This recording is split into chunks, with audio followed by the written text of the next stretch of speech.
All right, it's great to have you guys all back. We're going to have another interesting conversation, I'm sure. Today, I would like to talk about what is the appropriate way to express anger in a professional setting. I think that a lot of times anger is one of those emotions that gets tamped down in a professional setting. So I thought it might be fun to have a conversation about what does it look like to express anger? Mm. You're right, because the first thing is it's a contradiction to what's often said, isn't it? A lot of people often give the advice you shouldn't be expressing anger, don't you? What, you shouldn't be angry, you should. But when in real terms, we've all gotten angry, I'm sure, in a working environment. So it's to what extent do you express it, I guess. Mm-hmm. Well, we all get the advice when you get an email, don't respond immediately, or if you do, respond like in a Word document and then delete it and write a real email. So what does it look like to be able to express anger? The advice that I have heard given, which makes me want to rip somebody's face off, is which makes you angry. Don't be angry, be disappointed. They're different things. They are so different. They're completely contradictory in many ways. The reason we have anger as a human emotion is because it serves a function. It may not be a particularly constructive function all the time, and for sure, in some people, it's an overused function, but it's there for a reason, and we should be able, without fear of recrimination, to be able to express it. Yeah. However, it is... I was going to say, but... Yeah, there's a huge but in there. I think sociologically speaking, it's frowned upon in the workspace. Mm-hmm. And it's not... It's a societal thing rather than a functional human thing. This damping down of anger. It's the retribution bit, isn't it? Without fear of retribution, there is retribution. And that's why we're not allowed to use it in those contexts. Do you think no one's allowed to use it? Well, actually, it's some of it is about the unreasonable man, isn't it? That nothing ever changes unless there is an unreasonable person. Mm-hmm. And by being unreasonable, you therefore make change because you say, no, I will not accept that. Mm-hmm. And I have had bosses and I've had people who work for me who are the unreasonable person. And yes, it does work really well. But you have to have your reasons for it, your reasons for saying no, and you shall not pass. How much risk You're right. How much risk is there professionally to being that person? Say that again, Robin. Sorry, what? How much risk is there to being that unreasonable person professionally? I think because surely by definition, if you're actually being unreasonable, there's stacks of risk and you shouldn't do it, because don't be unreasonable. If you're angry, that's not unreasonable. Katie, like you say, if you've got valid reason, because for me, I think like in answer to the overarching question of how to express it, I think it's okay to just say it. If you're that angry that you're wound up like a spring and frankly you've got to leave the room, say so. Say I'll be honest, I'm angry, but I do want to continue the conversation, but I've got to take myself off for a couple of minutes and then come back. And then say, I am angry and let me tell you why.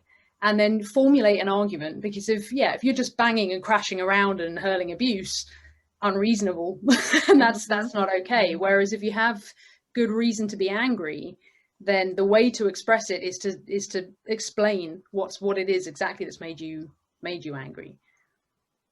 I think you have to be very careful about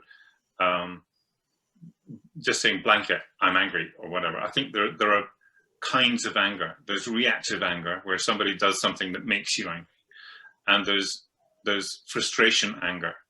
And there's resentment anger. And there's all kinds of other things that can be genuine, legitimate anger, but for a variety of different reasons, some of which are self-generated and some of which are generated externally.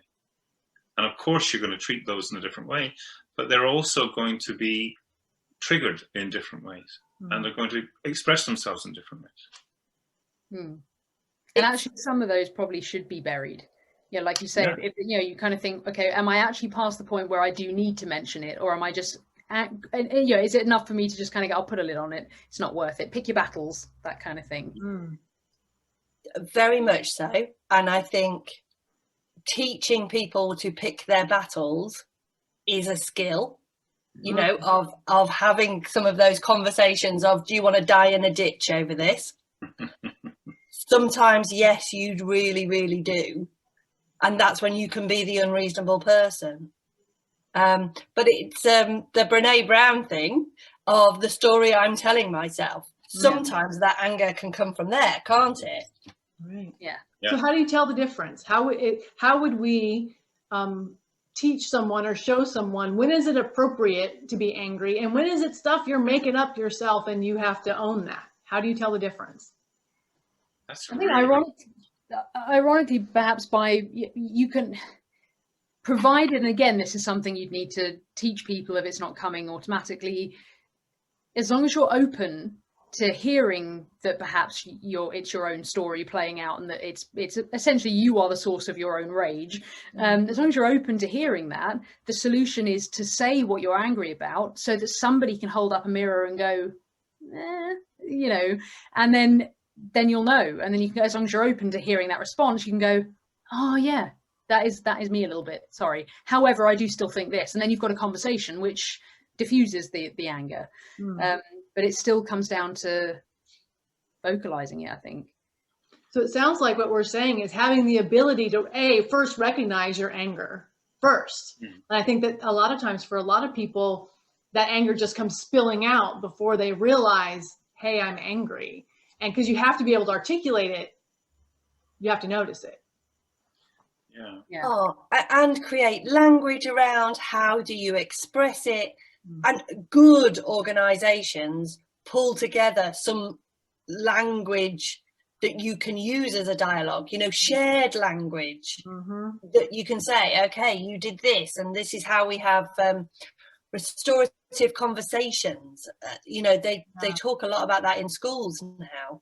I talk a lot about productive conflict. Don't avoid it completely, but make it productive. And to your point, Katie, having the language, having the ability, avoiding those ambush conversations where someone attacks you and then you respond, and being able to say, no, not doing this in an ambush conversation. Let's figure out what we're doing here.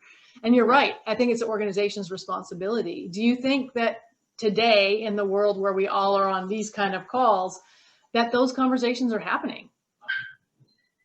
In some cases, because you're right, the key word is shared, and the only way that's being shared is if you're consciously creating culture to avoid that kind of thing. And I think where some organizations are now moving permanently over to remote working, they're being forced to look at it and pay attention to it and think, right, we need new policies, new strategies, a whole new, so that because they're being forced to consciously think about it, those organizations are creating possibly a better culture than they had to begin with, because it's forcing them to look at it. But there are, without a doubt, people at the other end of the scale who aren't paying attention to it at all and are just sort of poodling along, and these things are festering. That's just it. Yeah. Fingers crossed. Yeah. Well, there's something here that while we're in the remote working space, it's a lot harder to storm out and slam the door. You can leave a Zoom meeting or a Teams meeting, but you can't slam the door. Right. And you can't vent in the same way as you can do in person. And in a sense, there's another thing that I think we might be missing, which is that not all anger is conflict. It's not always two sides. It's not always a bunch of people against one or one against one. Sometimes you're just angry at the world or at yourself. And that story is just as real as if you have conflict, but there's no one to push against. So how do you express that in a way that gives you that cathartic intervention for yourself that allows you then to relax and let your shoulders go and get on with what you have to do? Right. So we're bumping up against the 10-minute time limit that LinkedIn allows us. So I wanted to kind of break here and have that conversation. And then the second part of the conversation that I want to introduce and have us have as a second piece is, what part does gender play in the ability to express anger and the ability for organizations and other people to accept anger. I think there's another part of the conversation that we are not prepared to handle here because we don't have the right diversity, but there's also a cultural aspect to being allowed to have anger in a professional setting. But I don't think we can have that conversation. I think we have to invite some other people in to be able to have that. But I do think we can have the gender conversation. And I'd like to share an example and then we can talk about it really briefly. So I have a client who works as a nurse, and she was in a setting where she had a patient going downhill. By policy, she had to call the doctor. The doctor on call was female. And when she called, there was a really aggressive response from the doctor. And at first, the nurse was like, I'm sorry, had to call you. And the doctor kept piling on. And the nurse was like, look, here's the policy. Here's why I called you. I have to work with you. We can either make this work or not. And she felt very angry. And then the doctor immediately diffused. So the question that I have that I'd like to discuss is, if the players had been, both male, one female, how would it had it possibly changed the dynamic? What are your thoughts on that? I'd like to think that it wouldn't actually be that different. I suspect that in practice, it might play out slightly differently, but I think if it were cross-gender, it would be harder. If it was male-female, there would be a different dynamic. If it was a female doctor and a male nurse, I think it would, I don't know, it may play out almost the same, but louder. But if it was a male doctor and a female nurse, I suspect that the conversation would be very different. Because of the power dynamic? Yeah. Because you have doctors are in, they're, I think, drip fed all the way through their medical training that when they qualify, they are something superior. And they're not, they're just people with a good skill set. But there is still a feeling that doctors are one of the top professions and therefore these people are superior. So a male doctor, especially an older male doctor, would almost certainly play power politics with a female nurse. How dare you talk to me like that? Don't you know who I am? Oh, this man doesn't know who he is. It would be. Are we generalizing on a massive scale? Yeah, of course we're generalizing, because how can we not? Right. By not. It's the thing. I think I agree with you. There are stereotypes without question, and behind every stereotype is a seed of truth, generally. But it's hard, isn't it? Because ultimately everybody is different, and I've seen situations and coached people through situations where the stereotypical gender dynamic is completely reversed. There's a similar stereotype that says that female leaders are overcompensating for the fact that they're female, and therefore they become a lot more domineering and a lot more forceful than their male counterparts. So I don't know. I don't think for me, I don't think I could answer the question, would it have been different if the gender roles were different? Because it's so dependent on so many different factors that you'd have to express gender bias in order to answer that question, if you see what I mean. I'm not saying I don't have any, because I almost certainly do. Everybody does. But I don't think you can interchange, gender roles that easily and then come up with an answer, if you see what I mean. I think it's that gender bias, isn't it? It's our unconscious bias that when women argue, we become much more frustrated much more quickly. Working with clients of mine, they get so frustrated because they cry. So their emotions get to the point where they're forced to cry. They're so angry, they cry. They're so angry. And because we don't practice, I go back to this. As women, we are not allowed to practice when we're little children of how to be angry, because we're told to be nice and be polite and be quiet. So we don't practice it. So we cry when we get to the point when I'm so frustrated, I want to kill someone. And that, I think, is all of that gender bias, that we have this unconscious bias that we're looking for her getting frustrated, her getting more high-pitched, her getting more, and there's all of that in there. Whereas men, in a generalization, practice it much more. They get deeper, they get more forceful. they can shout, and women shouting is much more high pitched and therefore screechy. And it's all this stuff about Margaret Thatcher, when you're talking about women who become more masculine, she trained her voice to go lower to stop that very point. She says very low. That was nicely done, Katie. I enjoyed Thanks. Hey, drama GCSE. So is that something that we should do as professionals? Should we teach ourselves how to be angry professionally? Maybe particularly to your point, Katie, as women. I would love to work with women. I love that idea of brand new team leaders when they're in that position, even brand new doctors. Because if you're going back to that doctor example of you're talking to a patient who might be really pushing back, or a patient's family, how do you deal with that conflict? And I think organizations have that responsibility to help you deal with that conflict. Interesting. So what might it look like to teach ourselves to deal with conflict? Can we give a 3-minute, this is how it might look? I think what you said earlier, Robin, recognition is the first part of it. You've got to recognize and process what's going on in front of you, and being able to do that quickly when perhaps empathy isn't your strong suit. And all you can frankly see is somebody, gunning for you in front of you, and if it's a very difficult thing to do in the moment. So I don't know, maybe the first tip is when you feel your emotions escalating, just say, can we take a beat? Can we just stop for a second? The thing I'd like to ask people to do is, what does your body feel like when you're angry? What is your physical response? Because we all do. We all have a physical response. I know for me, I get this really kind of sharp tightness, and I know I'm like, I got to catch that, because if I don't catch it, I'm smart enough to be me. And fortunately, as a 20-year-old, no, I was terrible at that. Now, a little more age behind me, I'm really good. I recognize it as it's bubbling. I don't even have to catch the actual, because it doesn't get that far anymore. I think we could almost hark back to an earlier conversation we had about silence and the power of silence, and silence and power. Because if you can